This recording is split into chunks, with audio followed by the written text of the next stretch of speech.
चाहे नाई हो, धोबी हो, बैकवर्ड हो और जाट हो या ब्राह्मण हो, छत्री हो, सारे समाज में जो है, मुस्लिम समाज हो, सारे समाजों में हम गए हैं। सब का एक ही जवाब है कि भाई भाजपा से हम परेशान हैं। मायावती कार्यकाल में जो ठेकेदारी भी थी वो भी सिर्फ जातीय आधार पर ही दी थी उन्होंने, और ये भाजपा कार्यकाल में सबकी जो है ठेकेदारी छीन के जो मेन बड़े बड़े जो हैं बिल्डर हैं, जो पूंजीपति हैं, सिर्फ उन्हीं को दे दी, चाहे वो किसी भी कास्ट के हैं। वाल्मीकि समाज है, एससी माता है, हिंदू धोबी एससी माता है, बहुत सारी कास्ट जो है एससी माती हैं। इनको हिंदुत्व के नाम पे इतना बांट दिया। जातीय जनगणना होनी चाहिए, उसी के आधार पर अभी जो आरक्षण बाबा साहब डॉक्टर अम्बेडकर ने दिया था उसी तरीके से आगे को भी चलना चाहिए, और जातीय जनगणना कराने का मतलब यही है। जातीय जनगणना इसमें जरूरी है कि अभी मान्यवर काशीराम जी ने वो कहा था कि जिसकी जितनी संख्या भारी उसकी उतनी हिस्सेदारी। मुसलमानों के खिलाफ इतना जहर फैला दिया था कि बहन जी को सोशल इंजीनियरिंग में बदलाव लाना पड़ा, और बहन जी को बिजनौर लोकसभा सीट पे मुसलमान को न दे के जाट कैंडिडेट, एक मजबूत जाट कैंडिडेट को इसलिए उतारा कि ये जाट बहुल क्षेत्र है। 2019 में महागठबंधन में विपक्ष के आंकड़े हमें ये बताते हैं, पश्चिमी यूपी जिसमें गन्ना समृद्ध जाट बेल्ट, समृद्ध ब्रज क्षेत्र, संपन्न राष्ट्रीय राजधानी का एनसीआर और रोहिलखंड शामिल है, घनी मुस्लिम आबादी के लिए जाना जाता है। राजनीतिक, सांस्कृतिक और भाषाई रूप से राज्य के अन्य हिस्सों से ये काफी अलग है।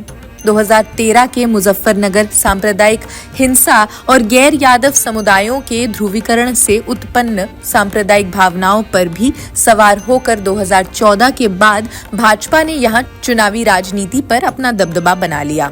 परिवर्तन जनता चाह रही है, लेकिन कुछ फिरका प्रत्यय ताकतें धोखा देते हैं उनको, लोगों को, जनता को बहका लेते हैं, फुसला लेते हैं। फूट डालो और राज करो।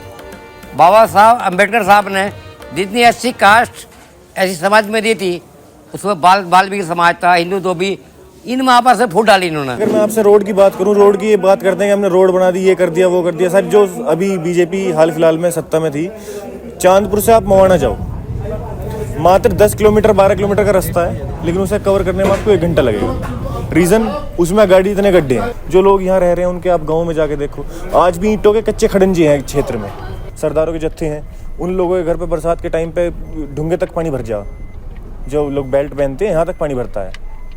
वो लोगों की सारी फसल खराब हो जाती है। किसानों के लिए बोलते हैं, किसानों के लिए हमने आय दुगनी कर दी। कहाँ क्या दुगनी कर दिया? गन्नों का पैसा नहीं ढंग में प्रोवाइड करा पा रहे इनके माध्यम से मिल के, ये कई महीने इनका पेंडिंग रख रहे हैं पैसा किसानों का।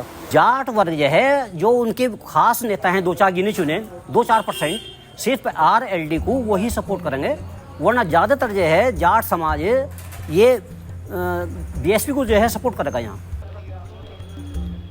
अब विपक्षी गठबंधन के लिए भाजपा ही नहीं बसपा भी एक बड़ी बाधा साबित हो रही है। मायावती ने पहले 3 चरणों में इस बार अमरोहा, संभल, रामपुर, पीलीभीत, आंवला, सहारनपुर और मुरादाबाद सीट पर मुस्लिम उम्मीदवारों को मैदान में उतारा है। आरएलडी के एनडीए गठबंधन में जाने से विपक्षी गठबंधन को अपने जातिगत अंक गणित पर फोकस करना चाहिए।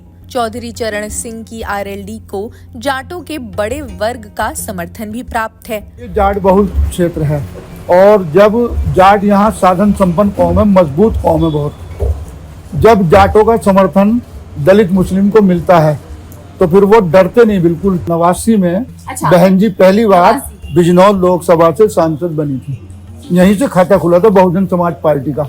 और जब बहन जी यहाँ से सांसद बनी थी तो 3 विधायक भी जनपद बिजनौर के बने थे, नजीबाबाद, नगीना और अफजलगढ़। उस समय दरअसल बहुजन समाज पार्टी की शुरुआत थी। शुरुआती दौर में बहन जी के नारे भी बड़े सख्त थे। इस चुनाव में फिर बहन जी ने उसी सोशल इंजीनियरिंग का प्रयोग किया है। बिजनौर में जाट को टिकट देके, बागपत में गुजर को टिकट देके, मेरठ में त्यागी को टिकट देके, ये नया समीकरण है और ये नया सोशल इंजीनियरिंग है। दलित आबादी भी बिजनौर में 22% के करीब बैठती है और ये उत्तर प्रदेश के लिए एक महत्वपूर्ण राज्य साबित हो सकता है। मेरा नाम दयाचंद और वाम सेव DS4 के ज़माने टाइम से हम पार्टी में लगे हुए हैं। जो जब मान्यवर काशीराम जी ने वाम सेव का गठन किया उसके बाद DS4 बनाई, फिर BSP बनाई 1984 में। तब से हम मिशन में लगे हुए हैं। तब से अब तक बहुत बदलाव आ चुका है, क्योंकि बहन जी की कर्मभूमि है बिजनौर। बहन जी को पहली बार सांसद बना कर भेजा था। बहुत प्रभाव है यहाँ, बहुत लोग पसंद करते हैं। और हमारा जो कैडर का वोट है मिशनरी वोट है, अपने आप खुद सेल्फ डिपेंडेंट काम करता है, ना किसी के ऊपर आश्रित रहता है। वंचित समाज जो दलित शोषित समाज था, मान सम्मान की लड़ाई लड़ता है। और मान सम्मान बहन जी के कार्यकाल में, जब से बहन जी का कार्यकाल शुरू हुआ तब से लेकर अब तक मान सम्मान ही मिला है। समस्याएं हैं कुछ?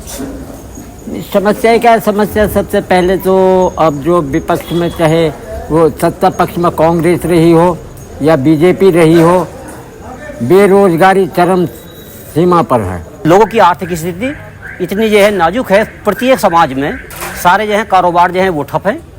लोगों की जो है, जो बेचारे गरीब व्यक्ति थे उनके पट्टे छीन लिए गए हैं। जो जोत की जो उनके रहने के जो है छोटी थोड़ा वो घर भी थे वो भी उनके जो है मान लो कहीं कहीं छीन लिए गए हैं। जो रोजगार थे वो सारे के सारे उन्होंने टेंडर पर देखकर वो भी जो है पट कर दिए हैं। रोजगार भी बंद है। सरकारी नौकरी जो वैकेंसी निकालनी थी वे भी जो है सारी रोक दी गई। तो सारी स्थिति इस समय सारे समाज की ऐसी स्थिति है कि बेचारे जो हैं बहुत परेशान हैं, मुँह से बोल नहीं सकते। उनका खाली दाल रोटी से ही जैसे कैसे भी जो है बस चल रहा है। मुस्लिम समाज बहुत सजग हो गया, समझदार हो गया है।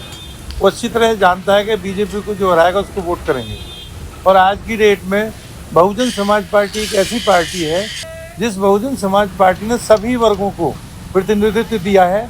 और अगर बहन जी की सरकार को मैं याद करूं 2007 से 12 की, तो बहन जी की सरकार ने सबसे बड़ा हित जो किसानों के पक्ष में किया था, गन्ना का रेट दोगुना कर दिया था। इसी प्रकार से जब उनकी सरकार थी, जाट समाज के 9 विधायक हुए थे, 2 मंत्री हुए थे। और उत्तर प्रदेश का शासन चलाने वाले मुख्य सचिव जो IAS के तौर पर काम करते हैं, परंतु शशांक शेखर सिंह जो जाट समाज से, उनको शासन चलाने के लिए उन्होंने काम मुख्य सचिव के रूप में उन्होंने शासन चलाया। इसलिए हर वर्ग को जाट समाज तो ये माने कि ऋणी है बहन जी का कि उन्होंने बहुत बड़ा प्रतिनिधित्व या बहुत बड़ा सम्मान जाट समाज के लिए दिया था। इसीलिए जाट समाज बिजनौर लोकसभा के अंदर बहुजन समाज पार्टी के पास में जुड़ने जा रहा है। जुड़ सकती है और जुड़ने की संभावना है।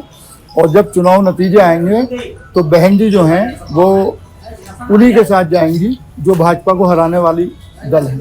भाई आपस में जहाँ कहीं कोऑपरेट करने की बात है, हो भी सकता है, नहीं भी हो सकता है, मगर भाजपा के साथ कभी नहीं जाएंगी वे, इतना पक्का है।